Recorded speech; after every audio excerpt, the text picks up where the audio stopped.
My distinct honor and pleasure to introduce the next speaker. Our next speaker is Acharya Ashish Darshanacharya ji.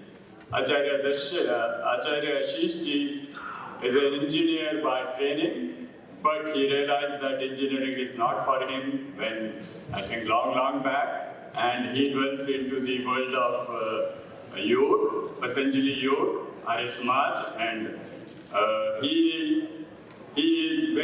has dedicated his whole life for that.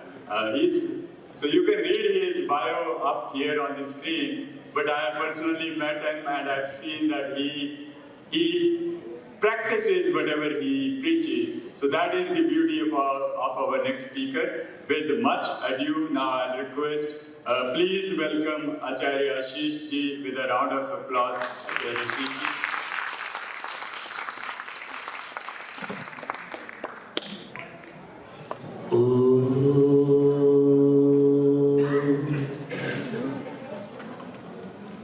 इन्द्रं वर्धन्तु अक्तुरः कृण्वन्तु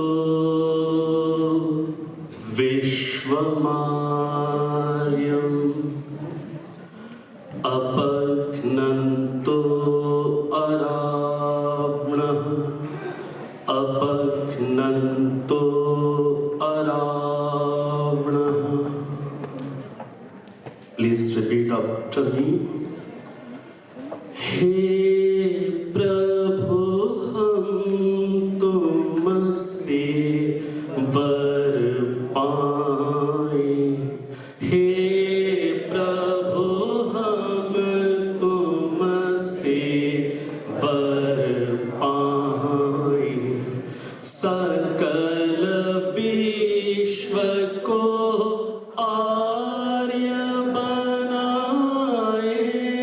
सकल विश्व को आर्य बनाए. हे प्रभु हम तुमसे वर पाए. हे प्रभु हम तुमसे वर पाए. राग द्वेष को दूर भगाए. राग द्वेष को दूर भगाए. प्रीति रीति की नीति चलाए.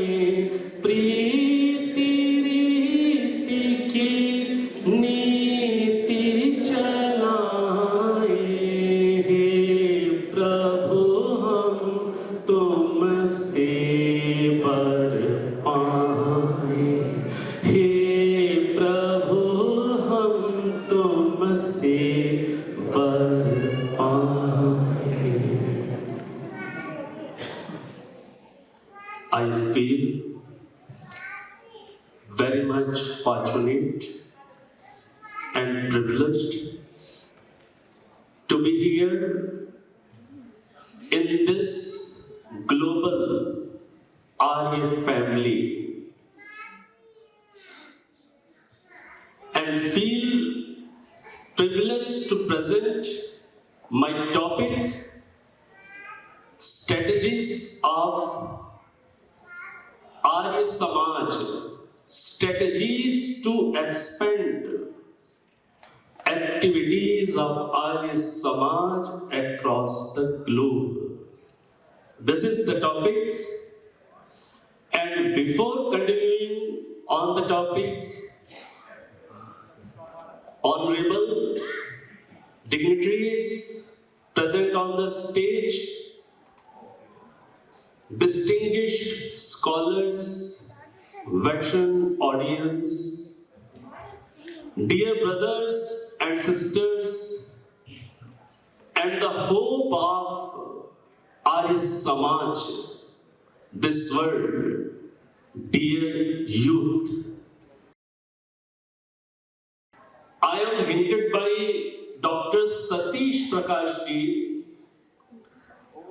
that our children don't understand Hindi much.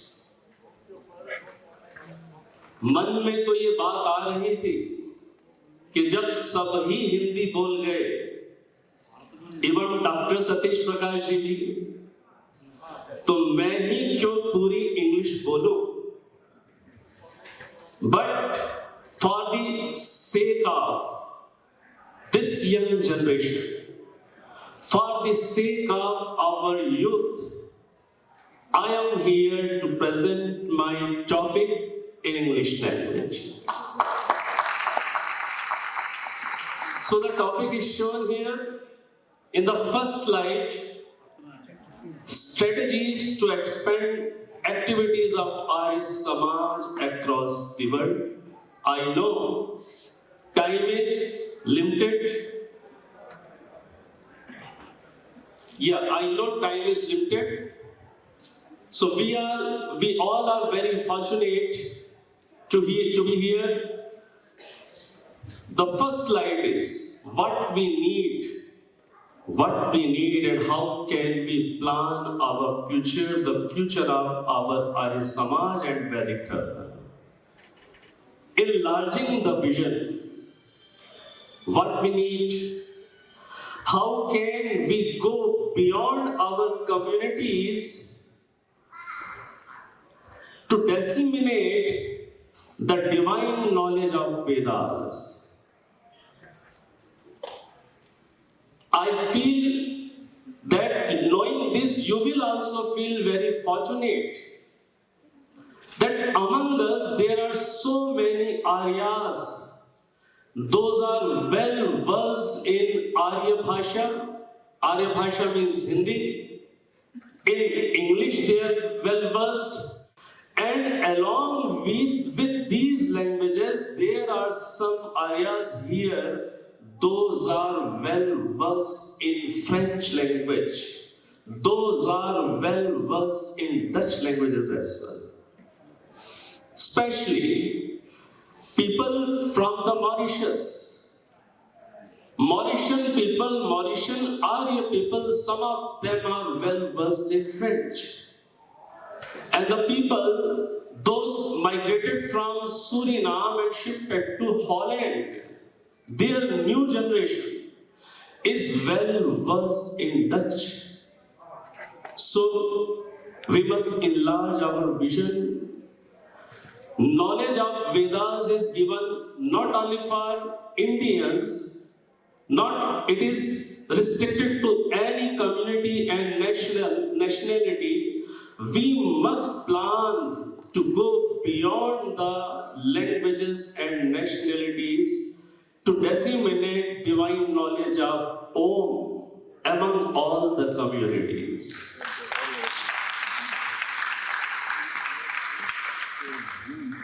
Seeing audience here, many of you, and of course I too, I'm really surprised that the white people, the Americans, nobody is here to attend this summit.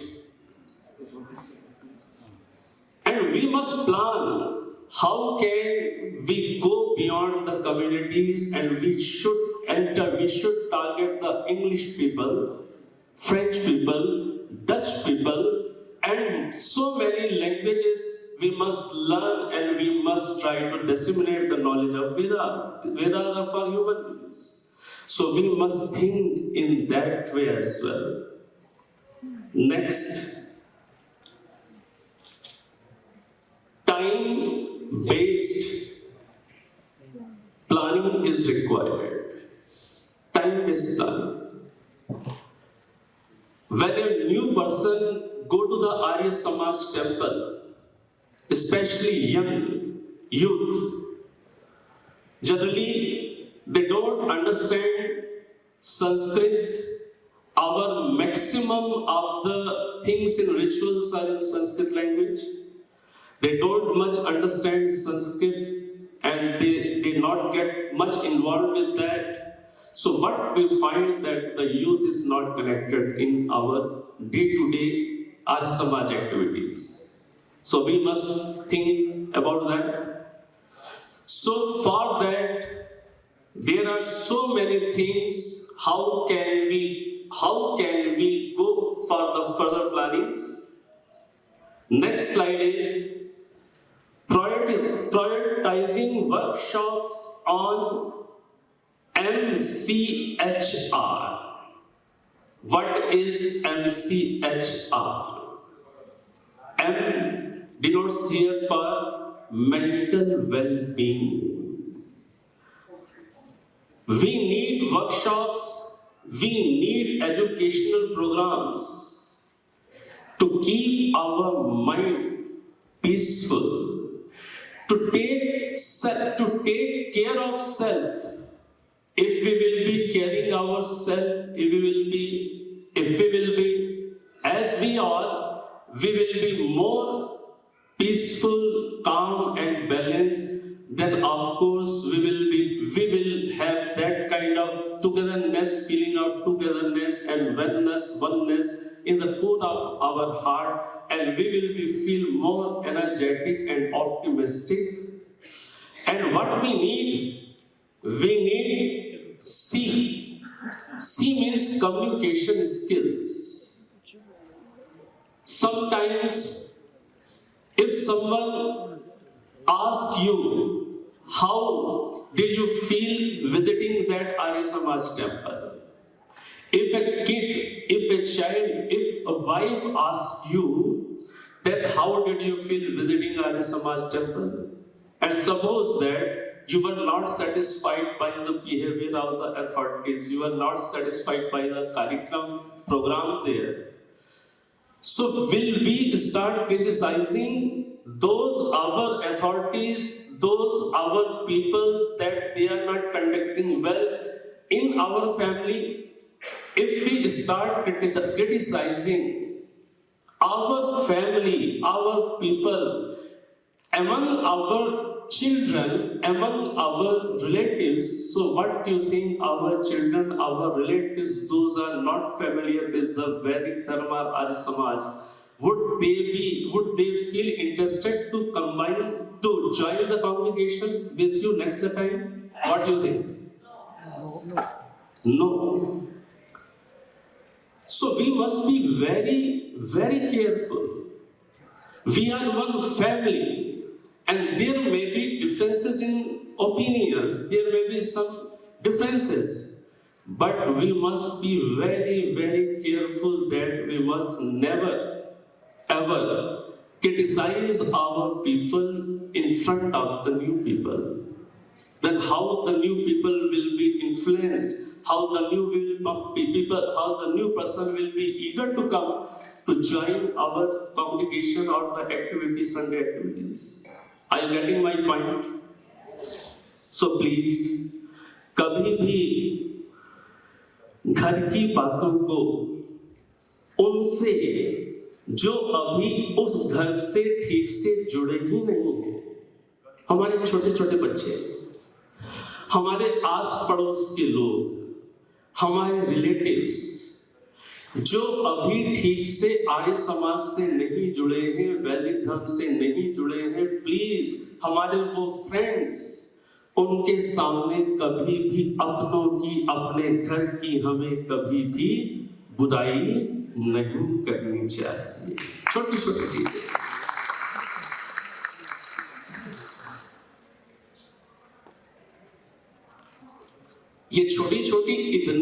ये छोटी छोटी बातें इतनी important हैं कि ये नए व्यक्ति को हमसे कनेक्ट करेंगी, नया व्यक्ति हमारे साथ चलेगा आर्य समाज में। और यदि हमने अपने बच्चे के सामने ही बैठकर खूब क्रिटिसाइज किया हुआ है आर्य समाज के लोगों को, और अगली बार हम बोलते हैं कि चलो बेटा आर्य समाज चल रहा है, वहां चलने से हमें बहुत अच्छी अच्छी बातें सीखने को मिलेंगी, बच्चा अंदर से इंटरेस्टेड होगा क्या? समझिए बात। समय थोड़ा है, मैं पूरा प्लान वे में नहीं बोलूंगा, समय के साथ साथ मुझे इसमें स्लाइड्स को कवर करना है।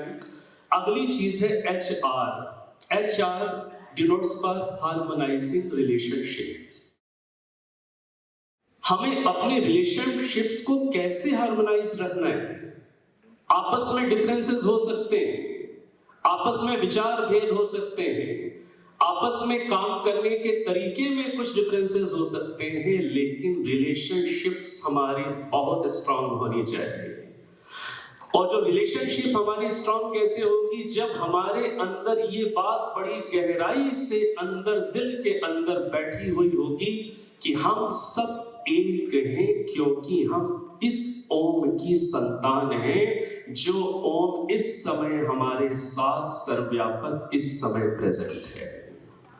ओम की संतान है ना, इस समय परमात्मा प्रेजेंट है ना। दिल से हमारे अंदर ये फीलिंग आए यदि कि हम एक हैं, इस ईश्वर की संतान हैं जो हर पल हमें देख सुन जान रहे हैं, और हम उन ऋषियों की परंपरा के लोग हैं जिस परंपरा में ऋषि दयानंद ने वैदिक धर्म के लिए 18-17 बार विष पान कर लिया था, उस परंपरा के लोग हैं। क्या हो गया यदि किसी व्यक्ति ने मुझे क्रिटिसाइज कर दिया है? अरे क्या हो गया यदि किसी व्यक्ति ने मेरी पीठ पीछे मेरी हंसी उड़ा दी? अरे क्या हो गया यदि मेरे ही अपने लोगों ने मेरे सजेशन को नहीं माना? ऋषि ने क्या क्या पिया कि नहीं पिया? तो मैं थोड़ा सा क्रिटिसिज्म नहीं पी सकता? मैं थोड़ी सी हंसी नहीं पी सकता क्या? मैं अपना सजेशन ना मानना, ये जो अंदर मेरे अंदर पीड़ा आई, उससे पी क्यों नहीं सकता? मैं पी सकता हूं, क्योंकि हम ऋषि की संतान हैं, हम उस एक को परमात्मा की संतान। समझ लीजिए, तो हमें एक गहरा भाव लाना है कि हम सब एक हैं। तो हमें रिलेशनशिप्स के ऊपर बहुत काम करने की जरूरत है। इन चीजों पर, मेंटल वेलबींग के ऊपर, कम्युनिकेशन स्किल्स के ऊपर और हार्मोनाइजिंग रिलेशनशिप्स के ऊपर हमें बहुत वर्कशॉप्स लगाने की जरूरत है, हमें बहुत एजुकेशनल प्रोग्राम्स करने की जरूरत है। क्या आप इस बात से सहमत हैं? क्या आप इस बात से सहमत हैं? तो जोरदार इस बात का स्वागत करके बताएं। इन चीजों पर हमें काम करने की जरूरत है, हमें कुछ धरातल का काम करना है। जय तो हम खूब लगाते हैं, लेकिन हमें पता है ना कि हमारे अंदर और हमारा घर परिवार तो खाली है। हमें रूट लेवल पर जाना ही पड़ेगा, और रूट लेवल पर जाने के लिए मेंटल स्टेट को पॉजिटिव बनाने का काम करना पड़ेगा। कितने सारे हमारे भाई होते हैं जो दिल से बड़े अच्छे, जिनके अंदर दिल के अंदर वैदिक धर्म के प्रति आग है, लेकिन मन कैसा हो चुका है नेगेटिव। लाना पड़ेगा, पॉजिटिव बनाना पड़ेगा ना मन, तब वो हमारा भाई जो दिल से बहुत अच्छा है, वेद के प्रति समर्पित है, तभी तो उसका जीवन उस दिशा में लगेगा। नहीं तो नेगेटिव माइंडसेट के साथ व्यक्ति अपने जीवन को भी खराब कर सकता है, समाज को भी खराब कर सकता है। अगली चीज, refreshing training for MTF। MTF का मतलब क्या है? M का मतलब क्या है? मैनेजमेंट। देखिए, कितनी भी बड़ी बड़ी ऑर्गेनाइजेशंस होती हैं, कंपनीज होती हैं, सब जगह रिफ्रेशर कोर्सेज होते हैं। रिफ्रेशर कोर्सेज होते हैं, बड़े बड़े जो ऊपर की सीट में लोग बैठे हुए हैं, उनको भी और ट्रेन करने के लिए और अपडेट करने के लिए जमाने के साथ उनको चीजें सिखाई जाती हैं। आज हमें यहाँ पर हमारे जो मैनेजमेंट के लोग, क्या मैनेजमेंट के लोगों को भी और अच्छा बेहतर ढंग से मैनेजमेंट करने के लिए उन्हें और चीजें सिखानी पड़ सकती है कि नहीं पड़ सकती? मैनेजमेंट के लोग और टी फॉर ट्रेनर्स, हम जैसे स्कॉलर्स, चाहे उसमें सन्यासी हैं, चाहे आचार्य हैं, चाहे पंडित गण हैं, चाहे पुरोहिताएं हैं, कोई भी ट्रेन द ट्रेनर्स। मैनेजमेंट के लोगों को भी और ट्रेनिंग की आवश्यकता हो सकती है, हम जैसे लोगों को भी और आवश्यकता हो सकती है। और F फॉर फील्ड वर्कर्स, जो नीचे जो लोग काम कर रहे हैं, उनको भी ट्रेन करने की और आवश्यकता हो सकती है कि नहीं हो सकती? हो सकती है कि है? मैनेजमेंट को भी ट्रेन करने की जरूरत है, मुझ जैसे व्यक्ति को भी और ट्रेनिंग की अपेक्षा है। और फील्ड वर्कर पर जो लोग बड़े दिन रात काम कर रहे हैं लेकिन उन्हें पता ही नहीं चलता वो कब उधर जाते हैं, उनको भी ट्रेनिंग देने की आवश्यकता है। हमें रूट लेवल पर ऊपर से चलना पड़ेगा और हमें ट्रेनिंग सेशंस को ऑर्गेनाइज करना पड़ेगा, ट्रेनिंग के कार्यक्रम बनाने पड़ेंगे, तभी इतना बड़ा हमारा आयोजन कुछ सफल होगा। नहीं तो प्रिय भाइयों, ये आयोजन होते हैं चले जाते हैं, इतिहास आपके सामने है कि नहीं है। हमें ये योजनाएं बनानी पड़ेगी और ये योजनाएं यदि हमारे मैनेजमेंट के लोग बनाए तो अच्छी बात है, नहीं तो सिखाने वाले बनाएंगे, ये तो सिखाने वाले अपने कोर्सेज शुरू कर देंगे। बेहतर ये है कि जो मैनेजमेंट है, अथॉरिटीज है, वो इन चीजों को जल्दी से जल्दी समझकर इन पर प्रैक्टिकली इंप्लीमेंटेशन करने की प्लानिंग करें, तब जाकर के ये चीजें भाई सक्सेसफुल हैं। नहीं तो फिर इसे सक्सेसफुल कैसे कहेंगे आप? ये चीज समझ में आ रही है। और आप ये चाहेंगे कि नहीं चाहेंगे कि अगले 7, 8, 10 सालों में यहाँ पर व्हाइट अमेरिकन्स बैठे हुए मिले? आप ये चाहेंगे कि नहीं चाहेंगे? चाहेंगे। 7, 8 इयर्स में यहाँ पर हमारे दूसरी कम्युनिटीज के लोग भी होने चाहिए। ईश्वर ने अपनी वेदवाणी तो सबके लिए दी हुई है, तो हमें उस तरीके से प्लान को करना ही पड़ेगा। अगली चीज, short courses to generate efficient new trainers. अभी जो पिछली मैंने बात की है वो तो उन लोगों के विषय में बात की है जो हम ऑलरेडी हैं, टूटे फूटे बने बनाए। अब नए व्यक्ति को कैसे कनेक्ट करना है, नए व्यक्ति को कैसे जोड़ना है? आप सीधा वेद पढ़ाने बैठेंगे तो आपको क्या लगता है नया व्यक्ति जुड़ जाएगा? सीधी सत्यार्थ प्रकाश की आप किताब गिफ्ट कर देंगे तो आपको क्या लगता है नया व्यक्ति समझ जाएगा सत्यार्थ प्रकाश? नहीं समझ पाता। हमें शॉर्ट कोर्सेज डिजाइन करने पड़ेंगे और हमें शॉर्ट कोर्सेज डिजाइन करके उन्हें सिखाते हुए तभी लोग नए अट्रैक्ट होंगे जब कोर्सेज उनको लगेंगे कि हाँ ये हमारे लिए यूजफुल है और ये हम कर सकते हैं।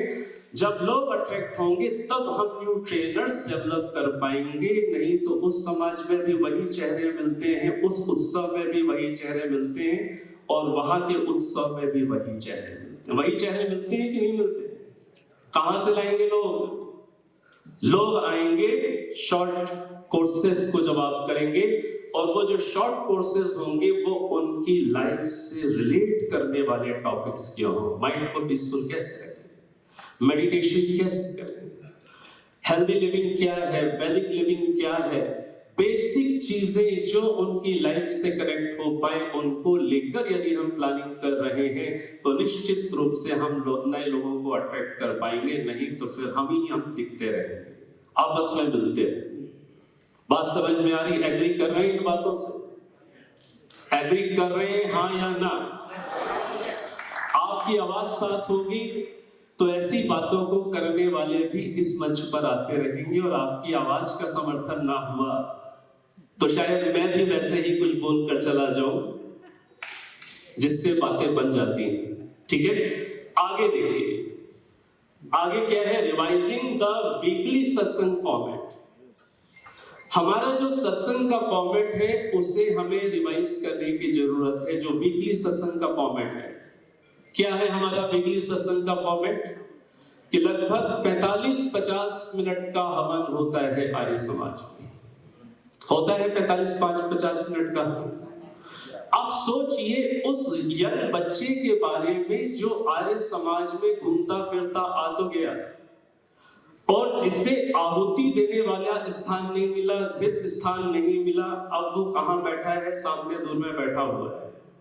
आपको क्या लगता है 50 मिनट तक वो बच्चा जिसे ना संस्कृत आती है, जिसे कुछ नहीं पता कि हम कर क्या रहे हैं, क्या वो हमसे कनेक्ट हो पाता होगा उन 45-50 मिनट? नहीं हो पाएगा। और उसके बाद फिर हमारे क्या होते हैं? सत्संग के बाद फिर हमारे क्या होते हैं? भजन।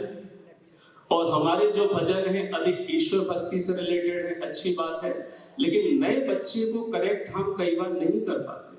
और उसके बाद हमारा क्या होता है?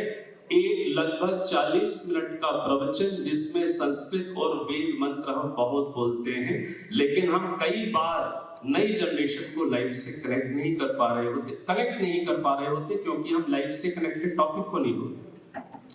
तो हमारा सत्संग का क्या फॉर्मेट है? 45-50 मिनट तक हवन, उसके बाद भजन और 40 मिनट का प्रवचन, जिसमें हो सकता है कि नया बच्चा हमसे कनेक्ट ना हो पाए। तो इस फॉर्मेट को यदि थोड़ा सा रिवाइज किया जाए जिससे नया यूथ कनेक्ट हो पाए, तो वो रिवाइज करना आज की मांग आप महसूस करते हैं कि नहीं? हाँ या ना?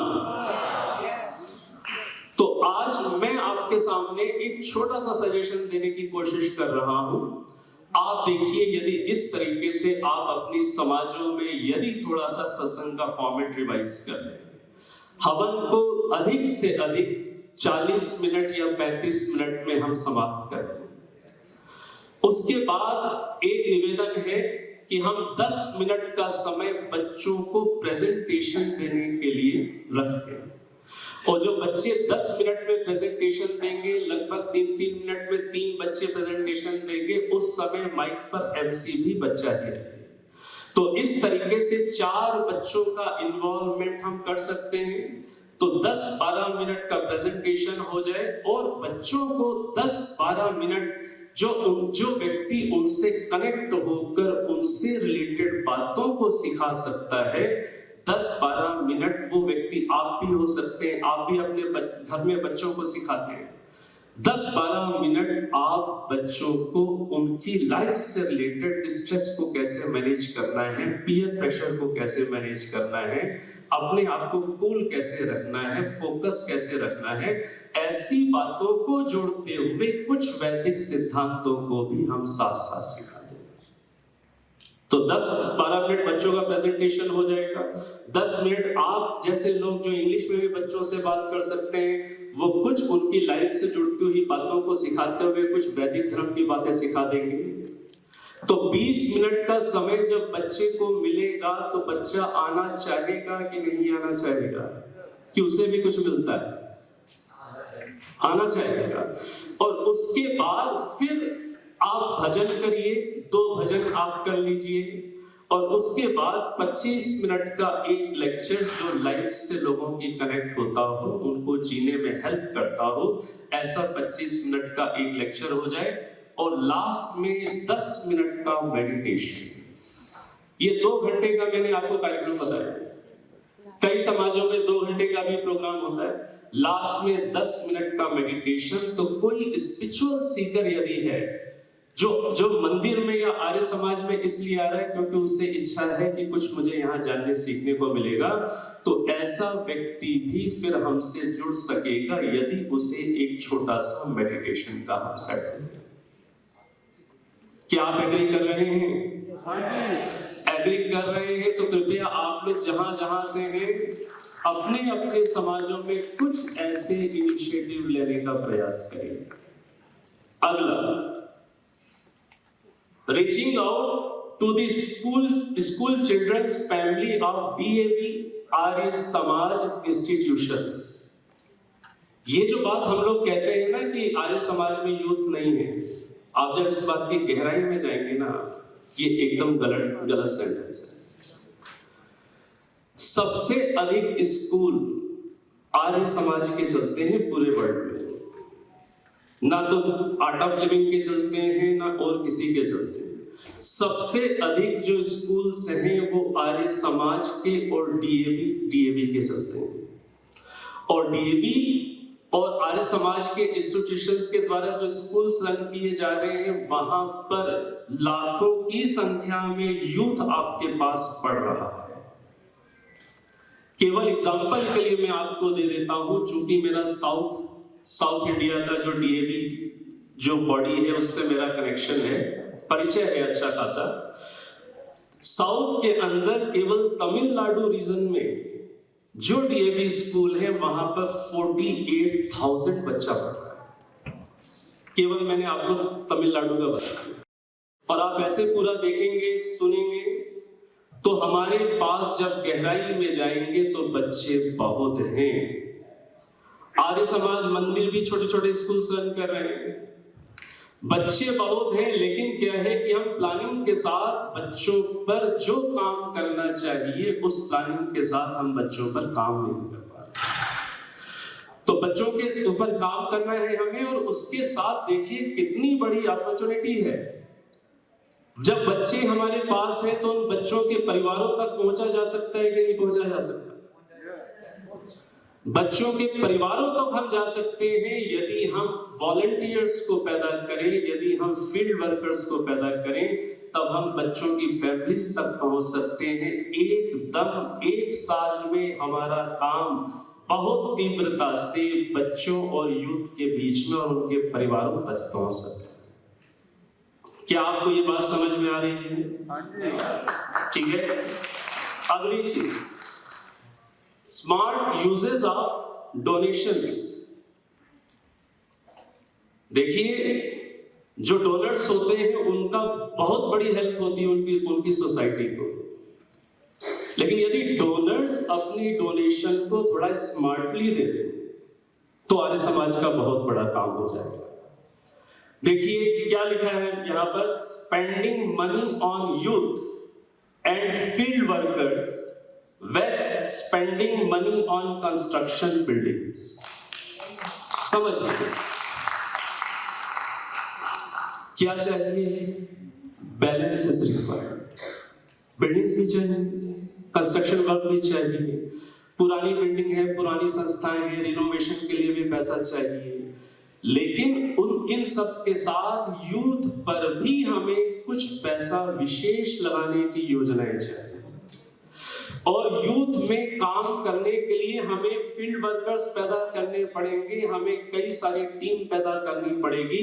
उनके लिए यदि आप प्लानिंग के साथ, स्ट्रेटेजी के साथ यदि आप पैसा थोड़ा इन्वेस्ट कर दें, पैसा उनमें लगा दें, तो फटाफट सैकड़ों की संख्या में फील्ड वर्कर्स डेवलप हो जाएंगे। मैदान पर काम करने वालों की फील्ड पैदा हो जाएगी और हमारी जो डोनेशंस हैं वो बहुत अच्छे तरीके से यूटिलाइज हो जाएंगी। लेकिन ये तो आप जानते हैं ना कि हमारे पास बिल्डिंग्स की कमी अधिक नहीं है। बिल्डिंग्स की कमियां हैं? बिल्डिंग्स तो बहुत है, खाली पड़ी हुई होती है। तो हमें उन पर काम करने वाले लोगों के लिए भी थोड़ा सा धन को प्लानिंग के साथ हमें डोनेट करना है। अगली चीज देखिए, team of local organisers, field workers and coordinators required everywhere. हर जगह ये टीम लगभग नगण्य सी है। इस टीम को जितना अधिक हम डेवलप करेंगे, जितनी अधिक संख्या में इस टीम को बढ़ा देंगे, तब जमीनी काम हो जाएगा। कैसा काम हो जाएगा? जमीनी काम हो जाएगा, फील्ड का काम हो जाएगा। आगे क्या है, इनहेंसिंग मैनेजरियल स्किल्स। मैनेजमेंट की स्किल्स को हमें और बढ़ाने की जरूरत है। और वर्कलोड एंड पावर डिस्ट्रीब्यूशन। काम बहुत सारा है, जो फील्ड वर्कर्स होंगे उनको भी ट्रेन करना पड़ेगा। लोगों को कैसे नई वर्कशॉप्स की ओर अट्रैक्ट करना है, क्या चीजें सिखानी है, ये बात कौन लोग अधिक बेहतर जानेंगे? जो लोग फील्ड में काम कर रहे हैं। क्या सिलेबस बनाना है, कौन से टॉपिक्स की डिमांड है समाज के अंदर, मेडिटेशन चाहिए, कई ऐसे टॉपिक है, पेरेंटिंग चाहिए। यदि उन बातों का जानकार व्यक्ति भी कहीं ना कहीं प्लानिंग में इन्वॉल्व होना चाहिए कि नहीं होना चाहिए? समझिए, फील्ड में जिन चीजों की आवश्यकता है उन लोगों को भी प्लानिंग में हमें इन्वॉल्व करने की जरूरत होती है। और हमारे जो वर्कलोड है, महर्षि दयानंद सरस्वती जी ने 3 सभाओं की बात की थी। एक होती है राज आर्य सभा, एक होती है धर्म आर्य सभा, एक होती है विद्या आर्य सभा। राजसभा का काम होता है कि जो भी लॉजिस्टिक्स है, जो भी प्रबंधन का काम है उसको देखना, और जो धर्म आर्य सभा है उसको देखना है कि धर्म का प्रचार प्रसार कैसे हो, और जो विद्या आर्य सभा है उसे देखना है कि उस प्रचार प्रसार में क्या चीजें सिखाई जाए। इन तीनों प्रकार के लोगों की जरूरत है कि नहीं? इन तीनों प्रकार के लोगों में यदि वर्कलोड को डिवाइड कर दिया जाए, डिस्ट्रीब्यूट कर दिया जाए और तीनों प्रकार के लोगों में अपने अपने क्षेत्र की पावर दे दी जाए, अपने अपने क्षेत्र, तो ये काम हम बहुत बेहतर ढंग से आगे ले जा सकते हैं। अगली चीज क्या है, ये गुरुकुल्स में, इसको अभी मैं छोड़ रहा हूं, अपडेटिंग द बौद्धिक सेशंस फॉर यूथ, ये भी हमारी बात आ ही गई है। और ये सारी चीजें हैं। रिटायरमेंट एज, समय मिला है, जाते जाते ये बात भी कर ही जाओ। आपके हिसाब से रिटायरमेंट एज क्या होनी चाहिए हमारी अथॉरिटीज की? ये ऑप्शंस दिए हुए हैं, 70, 75, 80, 85।